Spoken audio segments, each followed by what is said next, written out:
All right, everyone. Well, it's about that time, so we'll get it started. So thank you for joining us for the first Lunch and Learn of 2022. Many of you know Amy DeCook and DSBA's legal counsel. Today, she will be laying out how to customize superintendent evaluations. These evaluations are one of the most important responsibilities for a school board, and it is important that they have the tools and resources to do such well. Amy will also emphasize the benefits that school boards and superintendents will gain from high quality and legally defensible evaluations, as well as the value in having a solid relationship between school board and superintendent. During the presentation, you may pose any questions you have in the Q&A feature, and I will do my best to moderate them in, or we will get them answered at the end. So without further ado, I'll leave it to Amy. Thank you, Taylor. Welcome, everyone. As Taylor indicated before I get started here, I'm going to share my screen, though, so give me a second. Okay. All right. Hopefully, everybody can see that. All right. All right. So as Taylor indicated, we're going to talk about superintendent evaluations today. We did a similar presentation at our February Lunch and Learn in 2022 or 2021. We're doing it a month early because you have an upcoming superintendent evaluation, the final one for the school year on March 15th. That is the deadline. I see often that boards wait until close to the deadline to kind of start thinking about it. And we're encouraging boards to kind of revamp how they think about superintendent evaluation and not just thinking about it a month and a half before the statutory deadline to complete the evaluation. And so today we want to talk about how to make the superintendent evaluation process work for you, your district, and your superintendent. So without further ado, just a quick legal disclaimer. We're providing this information today for informational purposes and is not intended as direct legal advice. You can certainly contact my office if you need direct assistance, or your district legal counsel if you need direct legal assistance regarding your superintendent evaluation process or any other legal issues that you have. Okay, so why is superintendent evaluation so important? I think we kind of think we know, but it does help to kind of think about why we want to look at superintendent evaluations in a new light, why you want to make it a little bit more comprehensive. And these are the reasons why. I mean, everybody knows a superintendent is essentially your district CEO. They're your top employee. They're essentially responsible for implementing the board's vision, the board's policies and procedures. They are your most important employee. And so evaluating them objectively, fairly is extremely important. It is one of the most important functions of the board, as Taylor indicated at the outset. And so it's not something that you should just kind of think about a month and a half before the statutory deadlines to complete your superintendent evaluations twice a year. Studies show that if superintendent evaluation is done correctly, it can really drive school improvement, which is why we're all here is for students and to increase their their achievement and their ability to leave our schools as well-rounded citizens. So a couple of things on what a high quality evaluation process will provide. It is key to developing and I guess nurturing, for a lack of a better word, a positive board and superintendent relationship.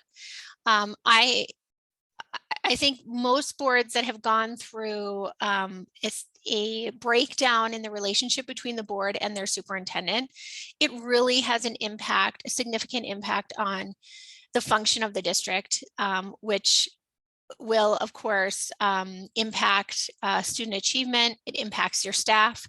And so really nurturing a positive relationship between board and superintendent is key. It also will allow you to, in kind of furtherance of that, developing and nurturing that positive relationship, it will help you and the superintendent to clarify what the roles and responsibilities of the board are versus what the roles and responsibilities of the superintendent. I feel like that's where a lot of conflict arises, and issues between the board and superintendent is kind of a misunderstanding about roles and responsibilities. Who's responsible for what, what lane should you both be in? It can also create kind of a common understanding, common vision about where the district is and where it should be headed in the future. And then finally, it gives the public kind of an eye into how the district is functioning, provides kind of a level of accountability for use of taxpayer dollars. It can do a lot of things to get the public on the, in support of the district and where the district is headed. I always say this whenever I'm talking about evaluations, not just superintendent evaluations, but teacher evaluations, employee evaluations in general.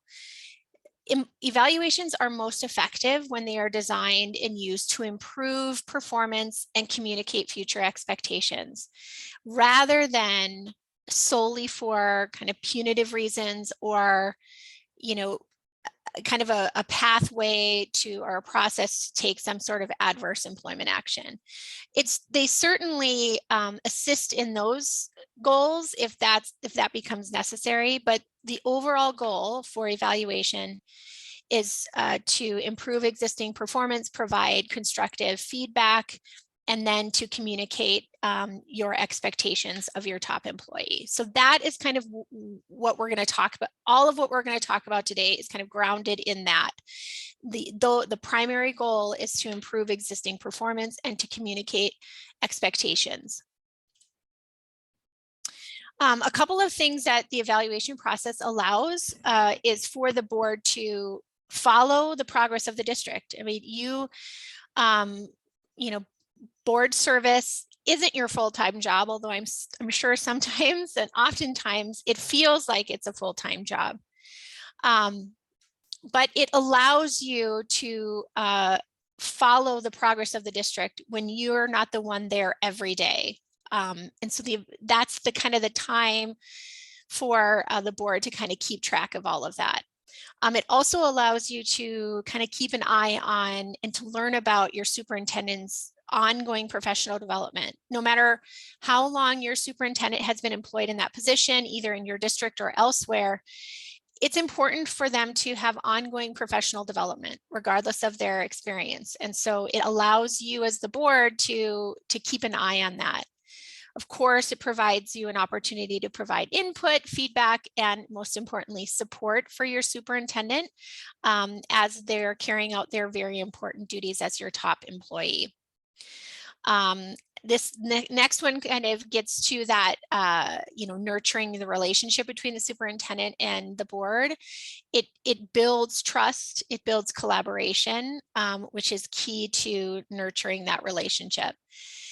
And then, of course, it does provide oversight to make sure that the district and the superintendent are following the board's vision, your policies and procedures that you've put in place. So that's why superintendent evaluations are so important. Again, I hope we all, kind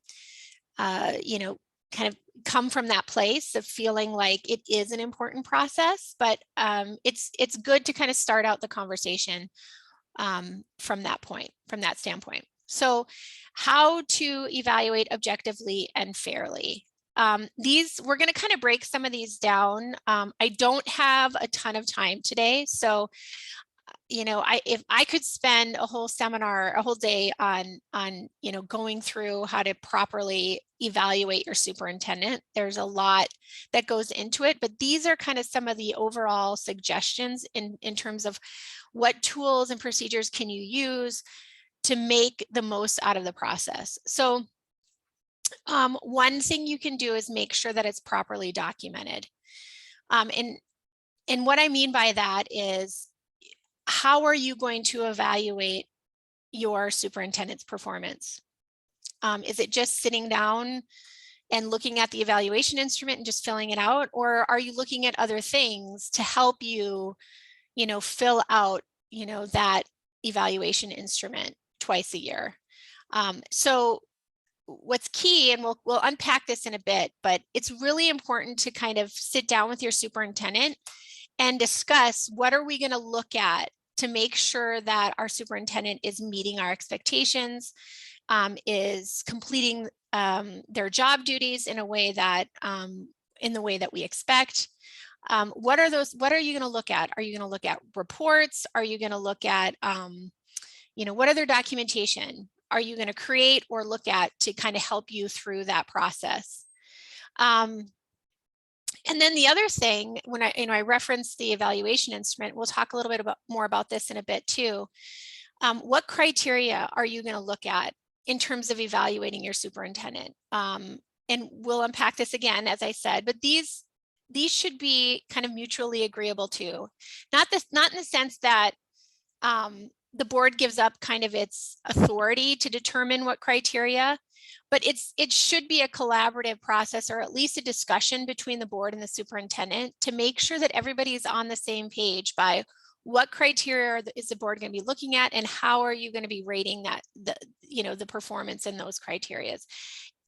The criteria that you set, the measures that you set, should be understandable. They have to be realistic. That's key.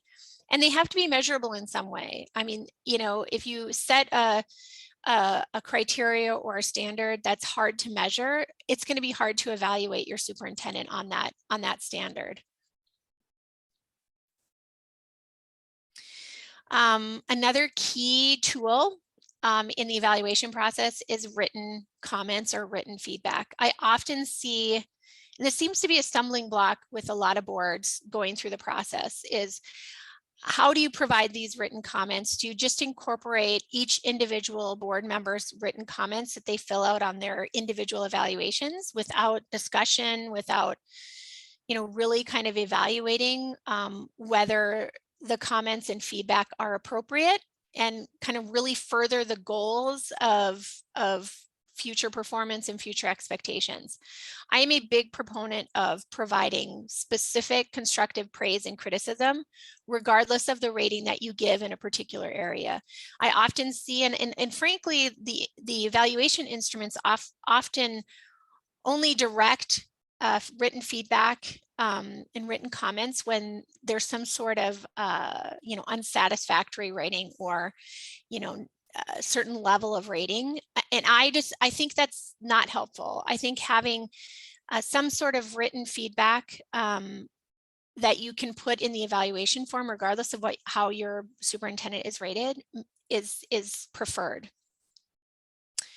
And then the other thing that I think, I don't know how often this is done, frankly, but I think it's something that boards should start incorporating into the process.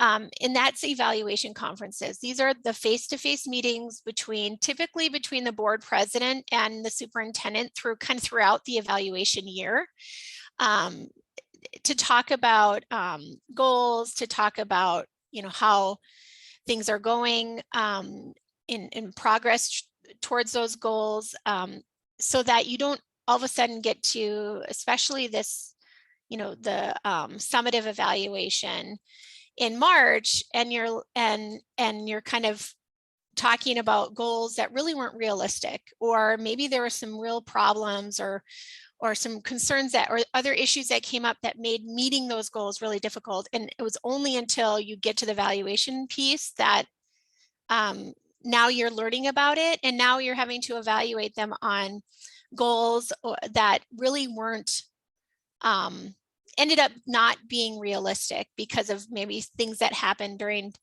the school year. And so those face-to-face meetings throughout the evaluation period can kind of help maybe make some adjustments throughout that evaluation year so that you can fairly evaluate your superintendent and really make it a worthwhile process.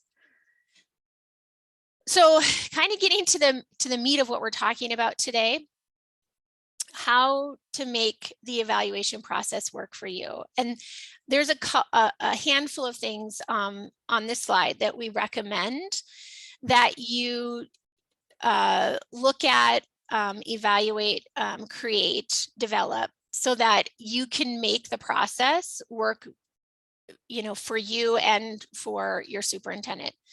So the first thing that we recommend is that you develop an evaluation timeline. And this, I don't know how many districts are doing this, but I really do think it's something that all districts should move forward with adopting. We have included a suggested evaluation timeline in our attached to our board policy that talks about superintendent evaluation. That board policy descriptor code is CAAB. We've included it as an exhibit because I think it's helpful. It's a helpful timeline I found, I think from another state association that I really liked. And so I'm encouraging boards to adopt that. We'll talk about that here in a bit more in a bit.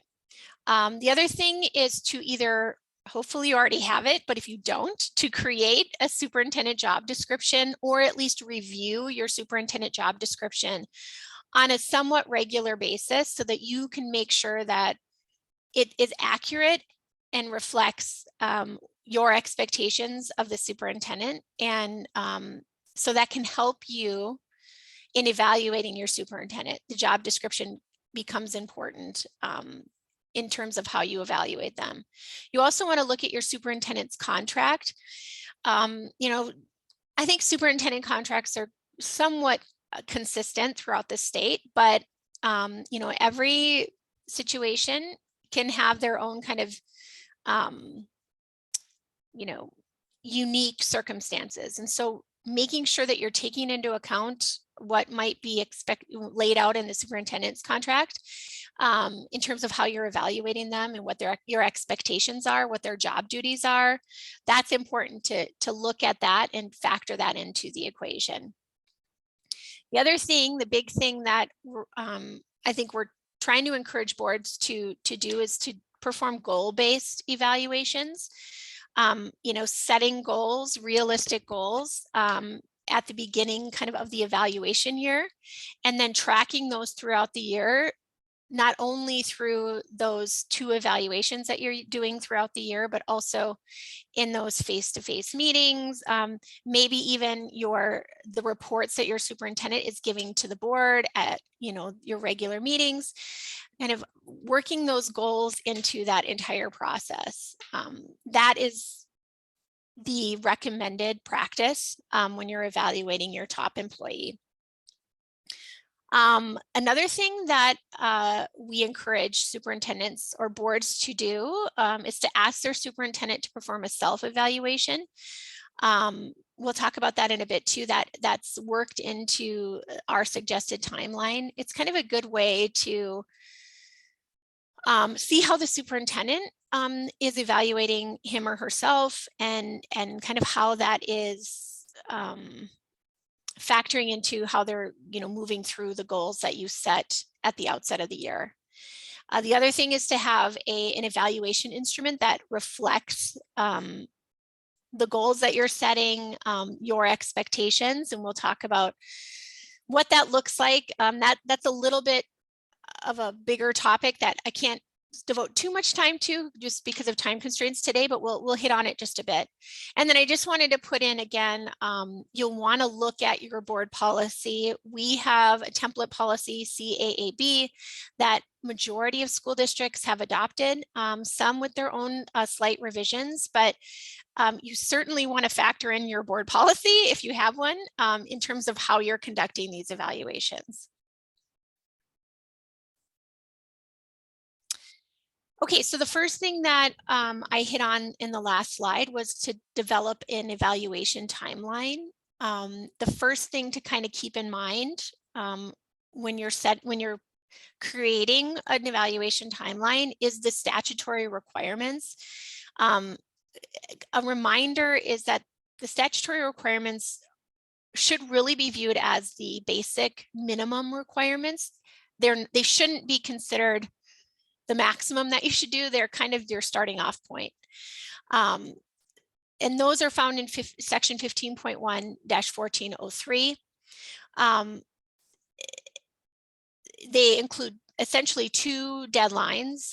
You have to complete one evaluation of your superintendent in the fall, on or before November 15th.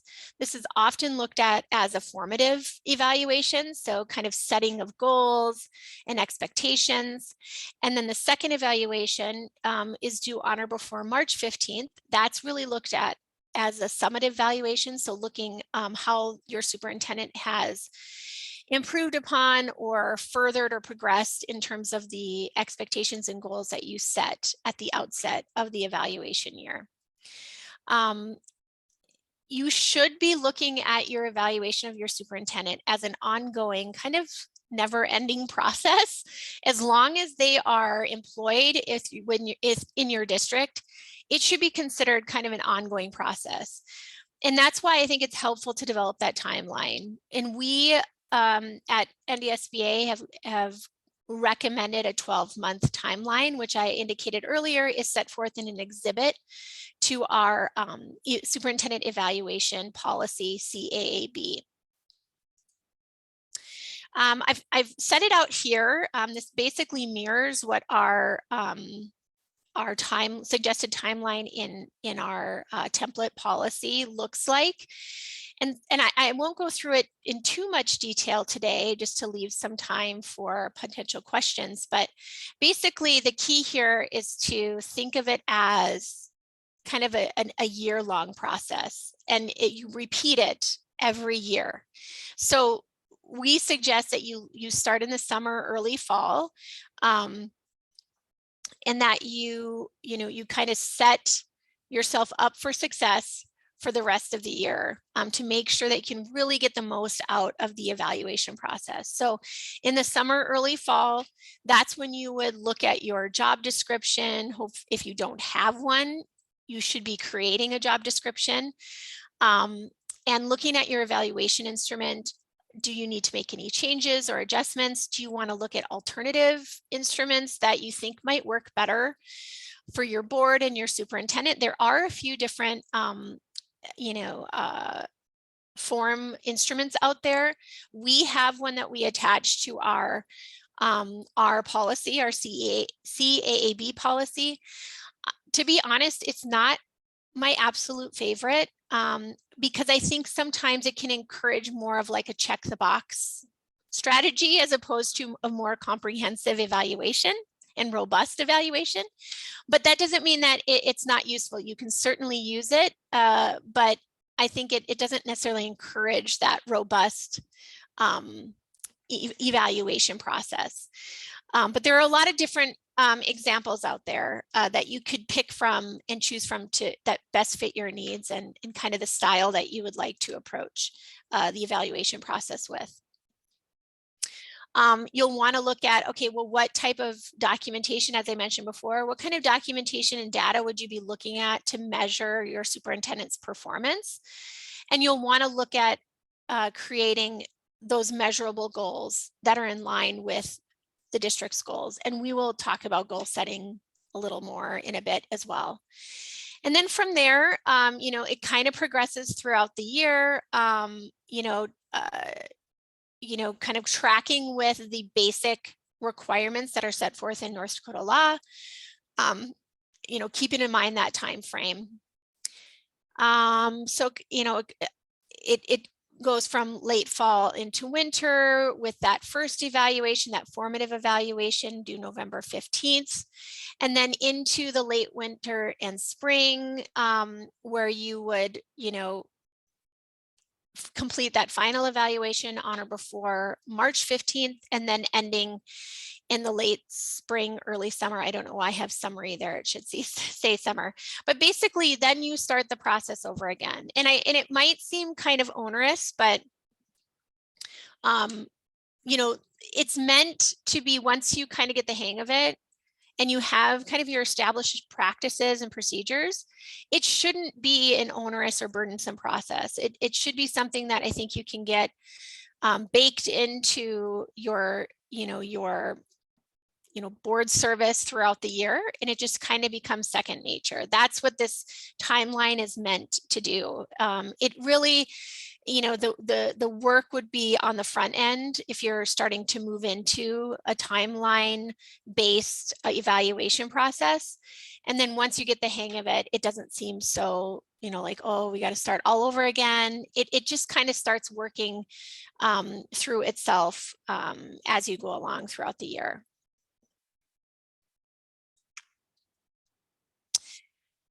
Okay, so, again, starting kind of with a timeline to kind of give you a structure for you to work within.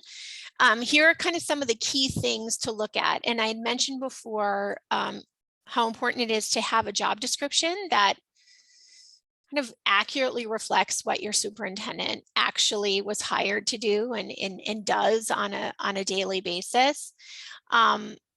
It fosters kind of that common understanding between the board and the superintendent what the expectations are. North Dakota law does include a list of duties of job duties of a superintendent, and those are found in section 15.1-14-01. It's probably about I don't know, 6 or 7 items there. Nothing surprising about that, but the job description should at least factor in those statutory duties and then kind of go beyond that, or at least maybe break those duties down a little bit more. We have a sample job description at NDSBA that we have put together that I think a lot of districts use. And so we'd recommend that you can start from there and you can adjust it based on your district's needs and kind of how you view your superintendent's roles. I will say though that I don't think it's the best idea to customize it too much. And by that, because I think superintendents throughout the state should have kind of generic job duties, generic standards that can kind of, regardless of who's filling the position, should be measured against. There are some, exceptions to that. We have some small districts in the state that have dual role administrators, maybe somebody that is employed part-time as superintendent and part-time as your principal. Their day-to-day, job description might look a bit different than, a full-time superintendent. The other thing to keep in mind is, once you create a job description, you shouldn't just like file it away in the drawer and never look at it again. You should look at it somewhat frequently. I generally recommend looking at it at least every evaluation cycle. So that would mean once a year. That often may not be required for your district, especially if you have a pretty good, a solid job description. But it is something to kind of, take out of the drawer every so often, dust it off and look at it to make sure that, it reflects what your superintendent was hired to do. A little bit more on goal setting. So, and actually I'm going to jump to the next slide and I'll kind of go back to the previous one. I don't know. I don't have a good sense of how much boards are establishing goals and as part of the evaluation process. I get the sense that there isn't a lot of goal setting going on in most districts throughout the state, that the evaluation process again is just looked at, well, we have 2 evaluations to complete throughout the year, and we just look, we just kind of at that time when we're filling out our individual evaluations, that's when we kind of think, okay, well, how do we think our superintendent is doing in this particular area and that particular area? I don't think that's incredibly helpful, to be honest. I think establishing those goals on every evaluation cycle really provides an opportunity for the board and the superintendent to be on the same page, for student improvement to increase, student achievement to increase, and also for the superintendent to, have, to really meet the expectations of the board. And so goal setting is important. But one thing to remember about goal setting is that you don't set too many goals or goals that are not realistic. So we generally recommend that the board, in discussion with the superintendent, establish at least 2, but not more than 3 school district goals. So what are some goals that we're going to set for the district overall for this evaluation year? And then in addition to that, at least 1, but not more than 2 superintendent professional development goals. So what are some areas that the superintendent could look at in terms of improving their professional development over the year?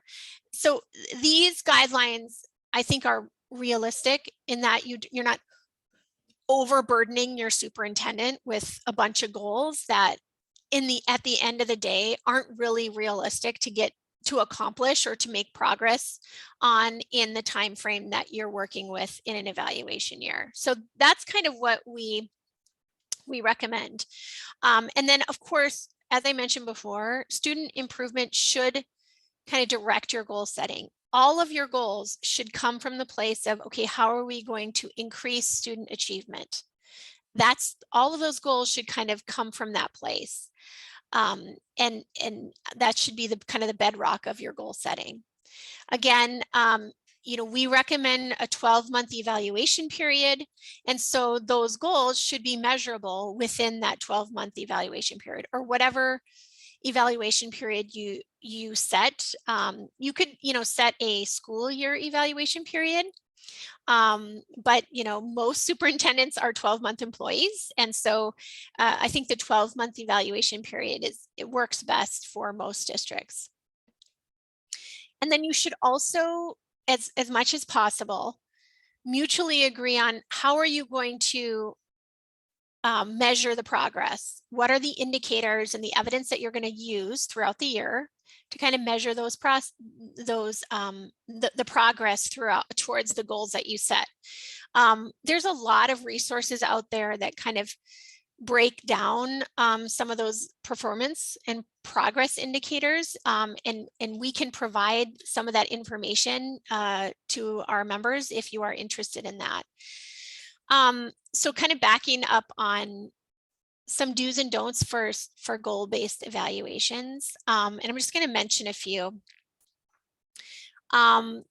You want it to be collaborative in terms of what the process is going to look like, what the timeline is going to be, and even setting expectations. The reason for that is because if you have buy-in from both the board and the superintendent on what the process is going to look like, how much time you're going to have, and what those expectations are, it's the chances of success and progress are much higher if you have buy-in from both sides. So having it being a collaborative process, I think really, fosters that goal of improvement, progress towards goals.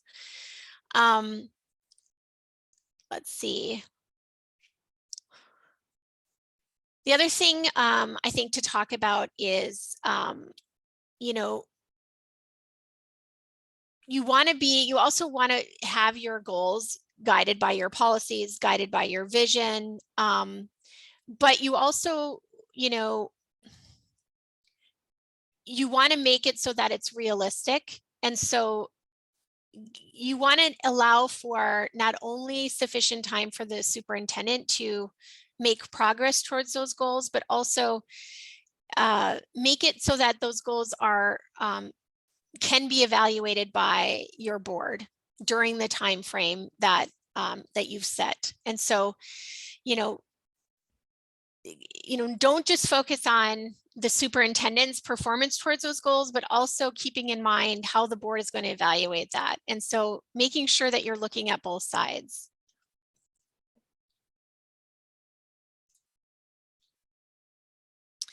Okay. A couple of don'ts.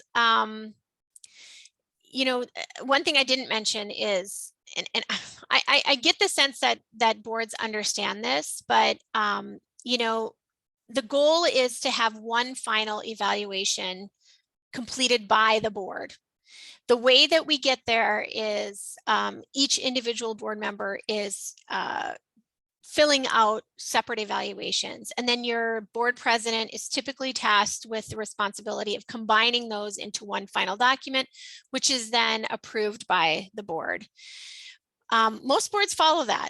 However, even when I do see, and this kind of gets to comments and written feedback, is that it seems like, you know, the combining into one instrument just entails basically including all of the you know, individual comments of board members, rather than the board going through and discussing and deciding as a board what the written feedback should be. And so even though it might be contained in one final document, it still looks very much like individual board member evaluations. It really needs to be a board effort, and a board final document should be board approved. And so that means, you know, talking through the ratings and what type of written feedback you should provide to your superintendent in given areas. All right. So the other thing I wanted to cover today is creating an evaluation instrument, or not really creating, because I don't know if I necessarily suggest starting from scratch, because there are a lot of really good kind of form instruments and examples that you can use that are available out there. So I wouldn't want you necessarily to create your own evaluation instrument, but I think looking at the areas in which you evaluate, the standards against which you evaluate your superintendent, and then kind of break down from there what are some of the areas within those standards that you look at to help you fairly and kind of comprehensively evaluate your superintendent is key. So even if you're using a form instrument, you can kind of play with it a little bit to make sure that, you know, the areas that you're evaluating match the job duties that your superintendent was hired to do. And that can vary slightly from district to district. So I've included on this slide the American Association of School Administrators recommended superintendent standards, and then kind of key descriptors of each of those standards. They have 8 of them. Our NDSBA's sample evaluation instrument has 6 different kind of standard areas that we recommend. Some of these that are referenced on this slide are kind of combined in our document. I think this is pretty standard. I saw some state law, some states have these standards built into law. And so I did see that these were kind of the common ones that we see in most states as to how superintendents are evaluated. So I think this is a good example. These are the standards on the left side of the screen. These are kind of the generic standards that pretty much every superintendent should be evaluated on. It's kind of the key functions that a superintendent performs in school districts throughout the country. And so I think these are good things to start out from and then build from there. This is not an instrument in and of itself, but these are kind of the standards that I think most superintendents should be evaluated on.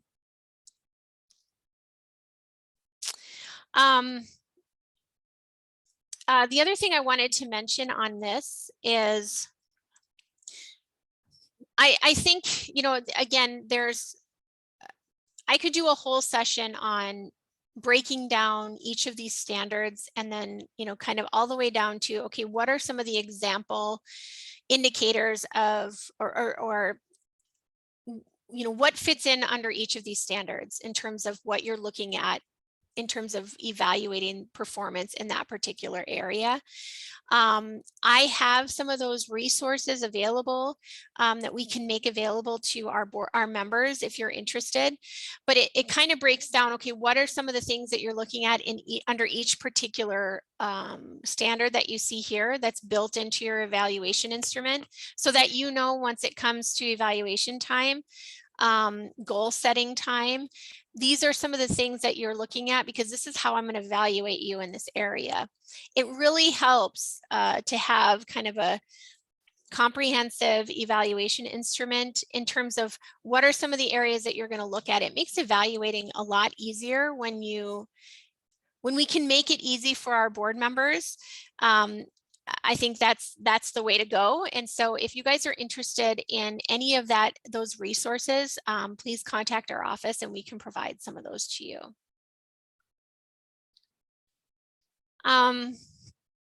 Let's see, I have about 20 minutes left. So I wanted to kind of get to some information on rating, because most districts evaluate their superintendent based on a rating scale, which is fine. I think that's fine, but I think we need to understand what the rating scale that we're using means, and kind of some of the expectations, depending on where they fall in terms of the rating scale, kind of what they mean, and then what other things that we need to do in each area. So most districts have a scale from 0 to 4 or 1 to 4, and 4 being kind of the top. That's the top rating for performance. It's kind of exemplary performance in a given area. This is essentially, it means that they're consistently exceeding the expectations set forth in the standards that you look at, and the expectations of the board, the goals that you're setting. They consistently exceed those expectations. That's what this top rating means.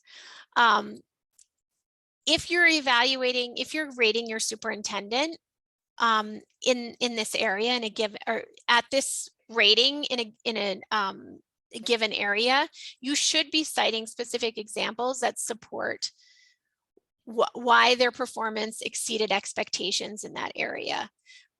You could include specific examples or behaviors of why you think they're meeting those exceeding your expectations. And I think by providing not only the rating, but also that written feedback, that specific examples of supporting behavior, that can, highlight for your superintendent, this is the type of behavior, this is the type of performance that we really value. And so please continue to go down this path. Replicate it in other areas where maybe you're not rating as high. So it provides that, constructive feedback, not just, oh, okay, I'm doing a good job. Well, how am I doing a good job? It really helps to provide that written feedback. And then the level 3 rating, this is kind of the expected level of performance in every area. That's what the 3 rating means. That means that they're consistently meeting your expectations in that area. You'll note that I don't have a notation that you should be providing written feedback if you're rating them a 3. I still think you should, because obviously there's room to grow even from a 3. And so providing some, kind of areas where you think they're doing really well, maybe where there's areas that you think they could even, exceed those expectations. What are some of that written feedback that you can provide, written or verbal, depending how you structure your process.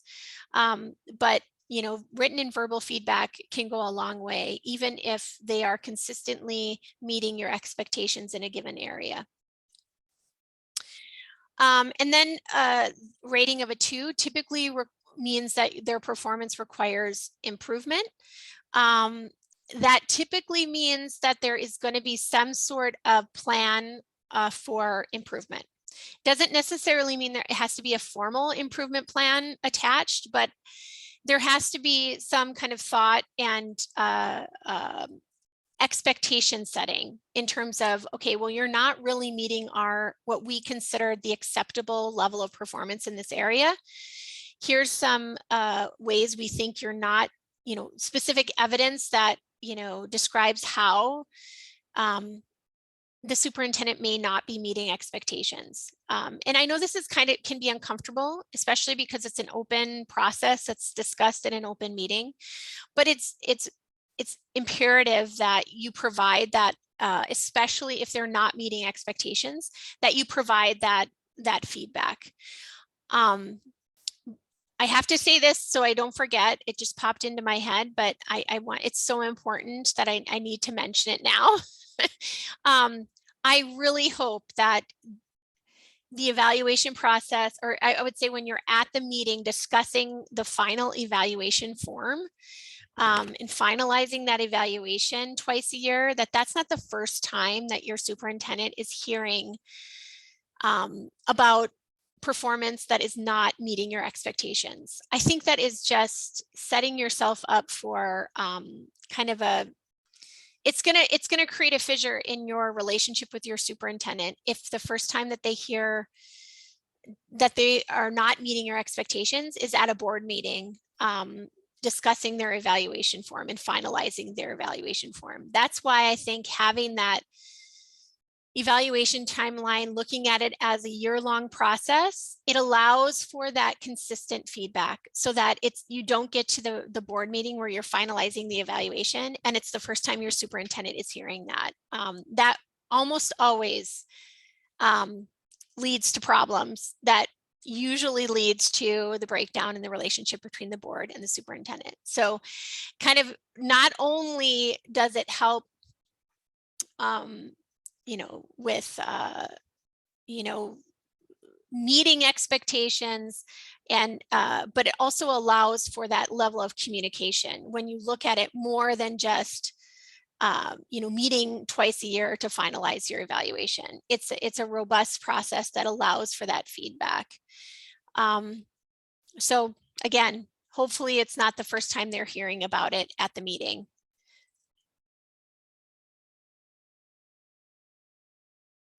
I do have a question. I'm going to hold off here in just a second because I'm going to finish these ratings and then I'll answer the question. But the final two ratings are 1 and a 0. The 1 is performance is unsatisfactory, unacceptable performance, which significant improvement is required in order to justify continued employment. If you're rating your superintendent in a 1, it's a problem in terms of, okay, we need to set, we need to get to sit down and set specific goals and expectations for improvement that we need to see progress sooner rather than later. It's not kind of a long-term goal setting. This is, okay, we're at the point where kind of the rubber meets the road. We need to seek significant improvement, or we're going to have to talk about potentially parting ways. And the reason I wanted to talk through these ratings is because I think, how we rate our superintendent sends a message. And so, you really want to be giving them an accurate rating. Because again, it can have an impact on your relationship with your superintendent. So making sure that everybody understands what a 0, 1, 2, 3, 4 means when you're rating your superintendent. And then that can also help you with providing that written feedback and goal setting for the next year. Because those ratings can really help guide you through that. And then finally, before we move on, the rating of a 0 means I don't have enough information to rate performance in this given area. I think where this is really going to come into play is for new board members that are just coming on the board and they're coming in with their first evaluation in November of their first year on the board. you really got to think you should still be completing the evaluation, but there might be areas where you just haven't had enough experience with this particular superintendent that you don't feel comfortable evaluating them on that particular standard or that particular area.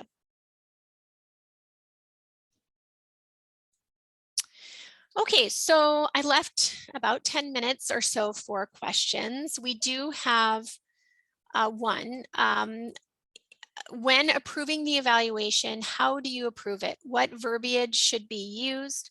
Right now, the evaluation is approved as a satisfactory evaluation overall. Do you have any advice? Great question. So, and this kind of gets to what I was talking about before. Using the looking at the evaluation process as just a twice a year event.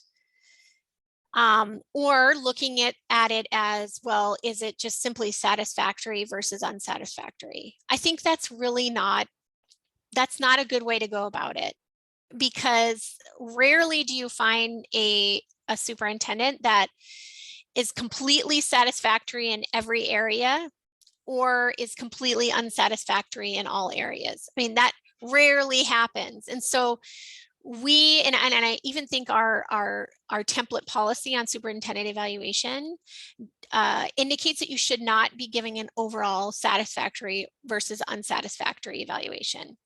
It has to be looked at in terms of each particular area that you're evaluating, and then providing that specific feedback so that it's not just looked at as an overall kind of either a check the box or a rubber stamp type of evaluation. I think that's not helpful, and it can cause a lot of problems and unrest between the superintendent and the board.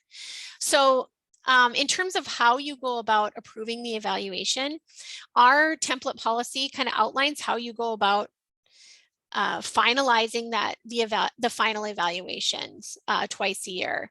But that template doesn't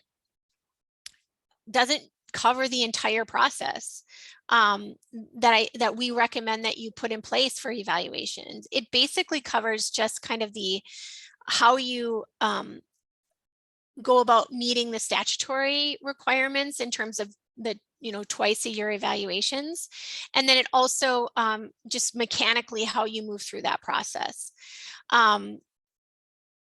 You should be at your final board meeting where you're talking about and finalizing the evaluation. You should be having a discussion on each area that you're evaluating your superintendent in, and a discussion on every written recommendation or written comment that's going to be included in the evaluation. Those all need to be discussed and acted upon by a motion, a second, and a roll call vote. Again, that policy outlines how you go about doing that.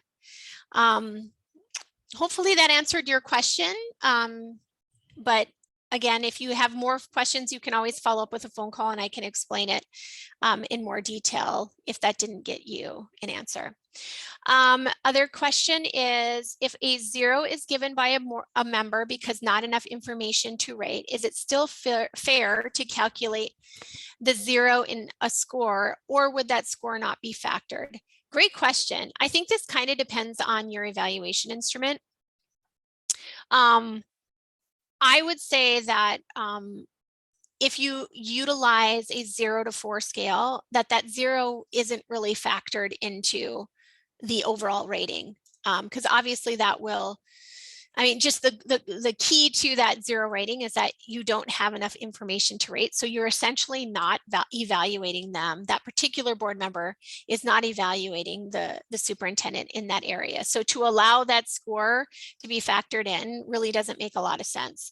But I would say, not all evaluation instruments that are being used in North Dakota include that 0 evaluating rating. Sometimes it's literally just a check mark that says, you check a box that says, I don't have sufficient information. There's not actually a numerical value given for that choice. So it's not factored in on those instruments. So it shouldn't be factored in, but it's always good to look at your evaluation instrument that you're using to make sure what it indicates in terms of how you're combining those ratings. Let's see. I don't see any other questions at this point. But before we, I'll wait a couple of seconds here to see if there's any more that come in. But before we sign off, I just want to say that, again, the superintendent evaluation process can be kind of comprehensive. And if you're kind of starting from scratch or creating a more robust process, there's a little bit of labor at the beginning, but that should just be at the beginning. And then once you kind of get a flow, it actually kind of, like I said, it just kind of takes on a life of its own in terms of like, you just get used to moving throughout the evaluation year. And I think starts to get easier and easier as you go through it. But I really do recommend that boards consider, building in that more robust process, because it makes the evaluation time so much easier. It allows you to avoid some of those problems that come along with, okay, well, all of a sudden it's a month before the deadline. Now we have to figure out how we're going to go about evaluating the superintendent when we haven't really talked about goals or set goals throughout the year. And so it really does, I think, nurture that relationship that you have with your superintendent, among other really good things that, again, overall help the district to function in a positive way. I'm not seeing any more questions in the chat box or in the Q&A, so I think we'll end it there. Let me stop sharing my screen. We will have the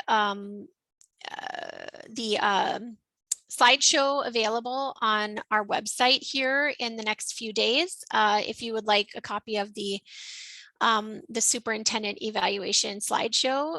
The other thing, if you have any resources that you would like in terms of building your evaluation process, you can reach out to our office. You can reach out to me and I can provide some of those for you. With that, we'll end for today. Just a reminder that we'll have our February Lunch and Learn on I believe it's the 16th of February. You can go to our website at ndsba.org under the events page to learn more about our Lunch and Learn series, to register. And then also we have all of our past seminars posted online as well. If you missed anything that sounds interesting to you. All right, thank you so much for joining us today, and we'll see you next month.